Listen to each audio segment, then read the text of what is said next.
Olá, sou o Lucas. Hoje a gente vai conversar um pouco sobre comunicação eficaz em parada cardiorrespiratória, mas antes queria falar um pouco da minha trajetória para vocês. Eu sou enfermeiro desde 2010, especialista em emergência, MBA em gestão de negócios com ênfase em saúde. E para conversar um pouco desse assunto, a minha experiência no início da carreira foi em urgência e emergência, atuando em transferências e remoções de alta, média e baixa complexidade, né, de atendimento de suporte básico de vida e avançado também. Atualmente sou consultor de treinamento e desenvolvimento em uma instituição de saúde e também professor universitário. A gente vai conversar um pouco sobre comunicação eficaz em parada cardiorrespiratória, que é um assunto que na maioria das vezes a gente não percebe a importância até ter um atendimento e realizar a RCP em um suporte avançado de vida, onde a comunicação é muito importante entre médico, enfermeiro, técnico de enfermagem, fisioterapeuta, que vem atuando muito também em situações como essa. Então a gente vai ver um pouco sobre comunicação por alça fechada, que é o que, na minha opinião, ajuda mais na comunicação quando a gente tem uma parada cardiorrespiratória. E para isso a gente, durante a apresentação, vai trazer alguns exemplos práticos para poder mostrar para vocês a importância e o porquê que a gente está trazendo esse assunto hoje. Vamos lá. Primeiramente, queria agradecer a organização do Jonuen, né? Essa jornada de urgência e emergência nacional. Para mim é um privilégio muito grande estar participando com vocês. E para a gente começar esse assunto que a gente escolheu para discutir de comunicação efetiva em parada cardiorrespiratória, para atualizar todo mundo, para a gente falar a mesma língua, quando falamos sobre parada cardiorrespiratória, PCR, a gente precisa de reconhecer o mais rápido possível. Como vocês sabem aí, tempo é cérebro, e se essa pessoa ficar em uma parada cardiorrespiratória com uma obstrução total aí por mais de 5 minutos, ela pode até retornar depois que a gente iniciar as manobras de reanimação cardiopulmonar, mas provavelmente ela já volte com algumas sequelas. Então, esses sinais que demonstram que uma pessoa está em parada cardiorrespiratória precisam ser observados o mais rápido possível. E aí estão listados os principais, que quando a gente perceber que o paciente por acaso está com uma aparência moribunda, que esse termo, se a gente for pegar e estudar no dicionário, fala que está desprovida de vigor. Então seria uma pessoa que está com um olhar diferente do que a gente está acostumado, olhando aí para quem está trabalhando em um lugar fechado, uma unidade de internação, por exemplo, que a gente precisa de observar bastante os nossos pacientes. Enquanto esse paciente está ali, a gente consegue perceber nele que ele está com um olhar diferente, ele está com a feição diferente. Então isso tem que fazer com que nós nos preocupemos e procurar esse paciente, testar, checar para verificar a ausência de pulso. E aí quando a gente fala esse pulso, a gente precisa de lembrar que é o da carótida ou a femoral, e eu sempre prefiro a carótida se a gente tiver a opção de escolha, porque a femoral a pessoa pode estar de calça jeans, pode estar com alguma coisa assim de roupa e atrapalhar a gente, e a gente acabar perdendo tempo na hora de reconhecer essa parada cardiorrespiratória. E aí a gente também não perde muito tempo para verificar a ausência de respiração. A gente vê aí que um paciente desse geralmente por mais de 10 segundos ficar sem pulso na carótida e sem nenhum movimento respiratório, ou gasping, que é aquele esboço respiratório, né? É uma respiração agônica em muitas literaturas, são comentadas dessa forma. Isso não significa que o paciente está respirando. E nesse momento a gente precisa de reconhecer a parada para tomar as devidas ações, as devidas condutas, vamos dizer assim, para proceder no atendimento à RCP, que é o que a gente está buscando com a aula de hoje, a parte da comunicação eficaz. São duas situações que podem acontecer para a gente reconhecer a parada cardiorrespiratória, intra e extra-hospitalar. Então, se a gente tiver extra-hospitalar, ao reconhecer uma parada cardiorrespiratória, a nossa comunicação já deve começar também a surgir. A primeira é chamar ajuda. Por melhor que seja a nossa técnica, por mais aprimorados que estivermos, não adianta nada sozinho. Provavelmente a gente vai precisar de um choque, né, de um desfibrilador, de adrenalina, talvez uma intubação, uma via aérea difícil, enfim. Então a gente precisa de pedir ajuda. E aí, no caso, em rua, determinados locais ainda chamam os bombeiros, mas a gente sabe que o 192 do SAMU é a primeira pedida no caso extra-hospitalar. Então a comunicação eficaz já começa aí. Se você estiver sozinho ou acompanhado, você vai precisar de um suporte avançado de vida, provavelmente. Então, reconheceu a parada com os sinais que a gente viu agora há pouco, aciona o SAMU, porque enquanto eles estiverem chegando, a gente vai dar sequência no atendimento desse paciente. Se for intra-hospitalar, vai depender do hospital. Alguns têm um time de resposta rápida e aí a gente precisa também de acionar o time quando a gente reconhecer a parada cardiorrespiratória, ausência de pulso, ausência de respiração e responsividade lá do nosso paciente. Então, se for um atendimento intra-hospitalar, a gente tem lá o paciente. Se for extra-hospitalar, a vítima. Mas independente de onde a gente estiver, nós vamos precisar de ajuda. Então a gente precisa de acionar logo aí, se for o botão azul, né? Como em muitos lugares a gente chama o time de resposta rápida ou o time de suporte avançado de vida. A respeito da importância, epidemiologicamente falando, no DataSUS, aproximadamente 35% das mortes no Brasil tem causas cardiovasculares, então isso dá mais ou menos umas 300 mil mortes por ano. A gente não precisa de ir muito longe, diariamente a gente recebe informações, notícias sobre paradas cardiorrespiratórias, então isso é algo bem comum, é constante que a gente tenha contato com isso nas mídias e também presencialmente, como a gente falou agora há pouco, né? Em casos extra-hospitalares, tem alguns aí que tiveram mais mídia a respeito de jogador de futebol, artistas famosos, né? Tem aí alguns exemplos, igual o Maurílio, da dupla Luiz e Maurílio, e recentemente o MC Marcinho. A comunicação tem uma importância para o ser humano gigantesca, né, pessoal? A gente sabe que nem sempre foi assim. As primeiras formas de comunicação aconteciam por meio de sinais, gestos, sons, desenhos. Então aí há 15 mil anos antes de Cristo, lembra aí daquelas pinturas, enfim. E também na época do Egito, aquelas imagens que ninguém consegue entender hoje em dia e uma pessoa ou outra consegue entender depois de decifrarem esses símbolos. Hoje em dia as coisas mudaram, vem mudando muito, a gente tem aí as redes sociais, a gente consegue se comunicar muito bem por meio do celular também, mas se for para a gente fazer a linha do tempo, começou aí nessa questão de pinturas, de sons, de gestos, de desenhos, evoluímos para carta, tivemos o telégrafo, imagina o telégrafo, o código Morse, para a pessoa se comunicar por meio do código Morse, como ela não tinha que se especializar. Então, imagina quando vai fazer um atendimento de parada cardiorrespiratória também a importância disso.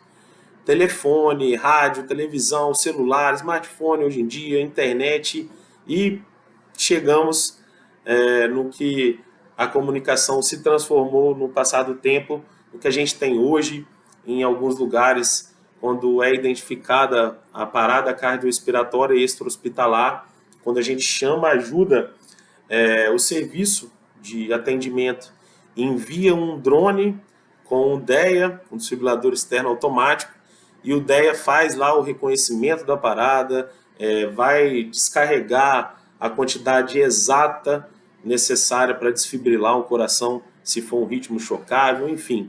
Olha como a gente evoluiu a respeito da comunicação hoje em dia, e quando a gente tiver em RCP, em atendimento, suporte avançado de vida, precisamos sim de nos comunicar muito bem. Esse tipo específico de comunicação, ela consiste em dois integrantes muito importantes que a gente chama de emissor e o receptor. Então, uma pessoa que vai dar o comando e outra pessoa que vai responder esse comando. Se der tudo certo durante o atendimento de parada cardiorrespiratória, a gente tem esse momento de harmonia, o que torna o atendimento bem mais fácil, o que torna o atendimento menos preocupante. A gente sabe que a preocupação é comum, mas se a equipe não estiver entrosada, não estiver treinada, provavelmente ocorrem brigas ou algumas discussões ou algumas interações, alguns momentos que acabam atrapalhando a reanimação cardiopulmonar.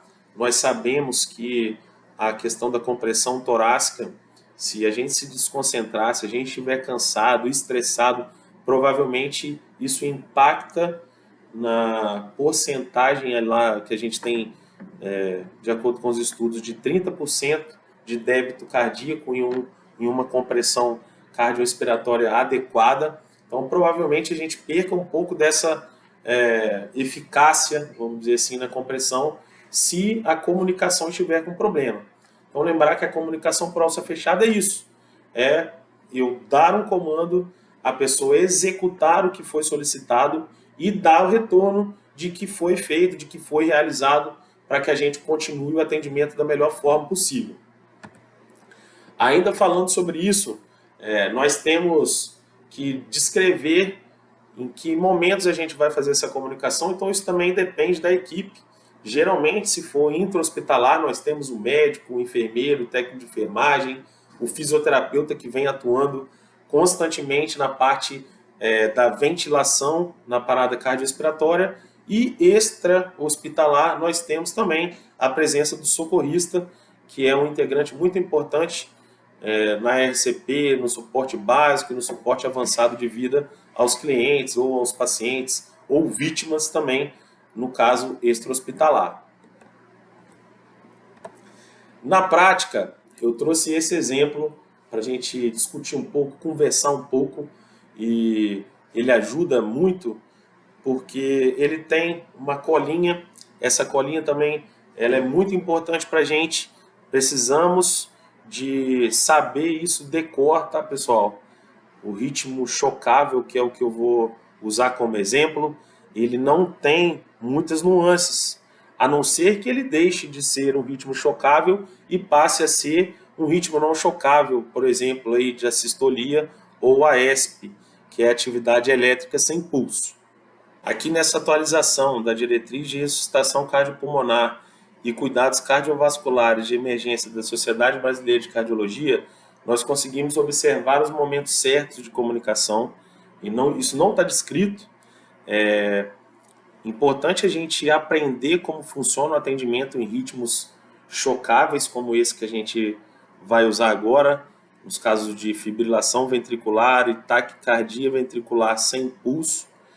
Eu não vou ensinar como funciona, o porquê de cada dose, quantos joules em cada choque, nada disso, até porque o nosso objetivo está hoje na comunicação por alça fechada, uma comunicação eficaz em parada cardiorrespiratória. Então, nós temos aqui nesse primeiro quadro o início no suporte básico de vida, que é o que a gente chama ali da reanimação cardiopulmonar propriamente dita, que é a compressão torácica e as ventilações presentes. E aí, se a gente for seguir esse quadro para poder entender como a comunicação pode ser eficaz, aqui a gente já inicia pedindo ajuda. Então, no caso intra-hospitalar, o nosso time de resposta rápida, e no extra-hospitalar, o serviço de atendimento móvel de urgência, o SAMU, para poder vir ajudar a gente na sequência.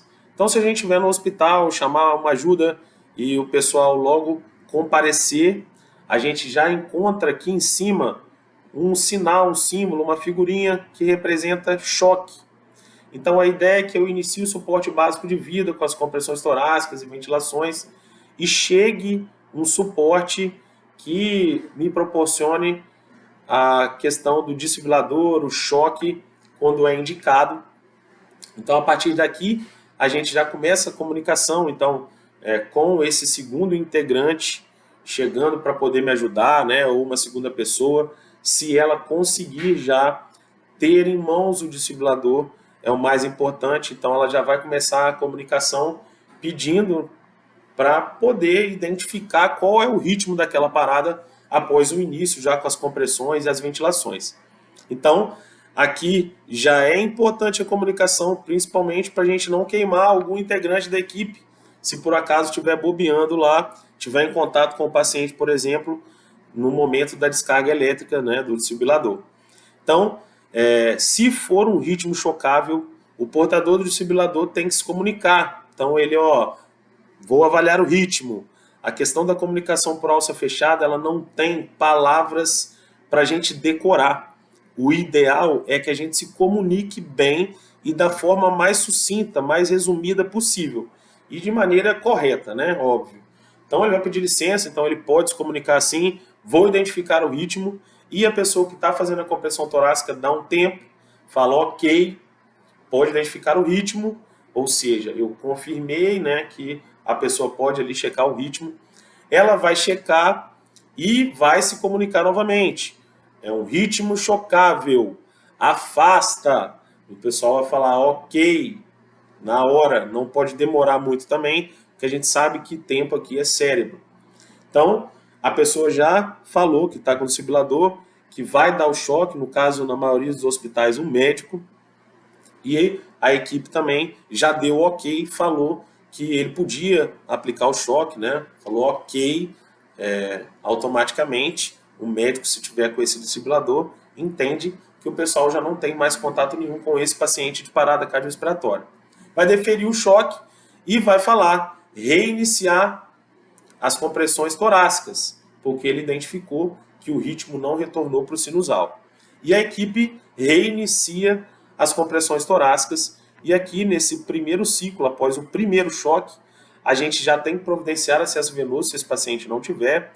É importante a gente já monitorar os cabos do desfibrilador e uma pessoa que esteja responsável por preparar as medicações, no caso da adrenalina 1 mg nesse primeiro ciclo. Ela ainda não vai administrar, mas ela vai preparar, então o médico pode solicitar para um integrante dessa equipe, prepare a adrenalina 1 mg, e o pessoal já vai ali, o responsável já vai preparar, vai falar preparando, ok? Quando estiver com a adrenalina pronta, a pessoa fala também, adrenalina preparada, adrenalina pronta, e enquanto isso ela também já pode aspirar lá 20 ml em uma outra seringa para poder fazer o flush ou bolos, dependendo do lugar onde a gente estiver, para poder empurrar essa medicação. Ok, então vai passar 2 minutos, o médico e a equipe pode ficar atenta no próprio desfibrilador, ou se tiver um integrante também que esteja com o cronômetro, deu 2 minutos, para que vai ter uma avaliação do ritmo. Então, o médico ou o responsável que estiver no desfibrilador pode falar isso. Pausa para avaliar o ritmo. Avaliar o ritmo. E a equipe se afasta um pouco para ele posicionar o desfibrilador. Ele pode falar ritmo chocável, afasta, a equipe se afasta, ele pela segunda vez defere o choque e avalia novamente que esse paciente não teve retorno de ritmo sinusal, vai pedir para reiniciar a compressão torácica e vai pedir para administrar a adrenalina 1 mg. Então o responsável pela adrenalina tem que falar a adrenalina feita, a adrenalina administrada, e vai fazer o flush também de 20 ml para empurrar essa adrenalina, levantar o membro e vai se comunicar novamente. Adrenalina feita. O médico vai solicitar nesse momento, prepara 300 mg de amiodarona. Ok, adrenalina feita, e agora a pessoa também se comunica com o médico e fala, vou preparar a amiodarona. E ok, vai preparar lá a amiodarona. Eu já me comuniquei, já falei que ia administrar a adrenalina, administrei, e ele me pediu a amiodarona, eu falei que vou preparar quando eu estiver com ela pronta, e eu também me comunico novamente para dar o ok para ele de que a amiodarona está pronta para fazer a administração. Geralmente essa amiodarona não vai ser realizada nesse segundo ciclo, então eu administro a adrenalina no primeiro, depois a amiodarona eu preparo para administrar no terceiro ciclo, se esse paciente continuar com ritmo chocável.